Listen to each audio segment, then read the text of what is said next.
Look at this little munchkin. Hi, Dumpling. You're a good girl. Oh my gosh, you're so cute. Yep.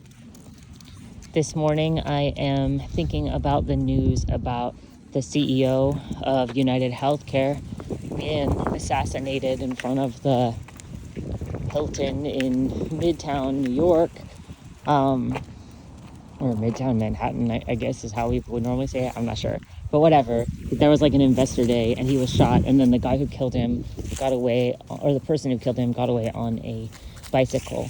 And I don't know if this is like tensions over extreme economic inequality boiling over, if this is a personal attack, or if it's related to that idea. What if it's like a doctor whose business went out of business because of the Change Healthcare outage earlier this year? She was going to poop, but then she didn't, which I was following along very closely with because of my work.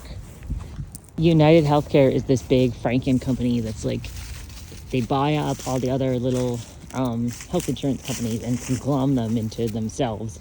And I guess at some point they bought Change Healthcare, which used to be like MDon, and they were in charge of like a whole bunch of clearinghouse transactions for doctors and insurance payers, and just like how we pay for healthcare in the US. It's like the logistical admin side of that.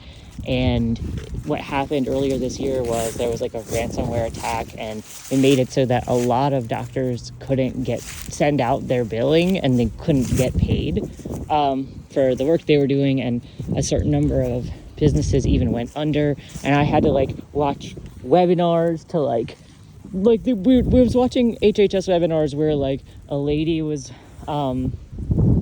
talking who had flags behind her. That's how I keep describing it to people. Like, it was like the first time I ever had to do that for work.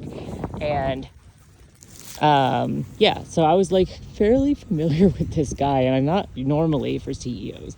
And yeah, I don't know, just a little bit weird and scary. I'm wondering if it's like a sort of French Revolution moment happening. We will see. I was really proud of myself for the work that I did during the outage, because like I totally learned how to take apart an 837p EDI transaction and like make one from scratch. And I had these JavaScript scripts that were like taking apart our EHRs like bad. Whatever. I had to do a bunch of coding that was like some interesting problem solving, and it was kind of fun, and I got to learn some things. And but I did get really burnt out, and probably led to some meltdowns for me this year in terms of autism.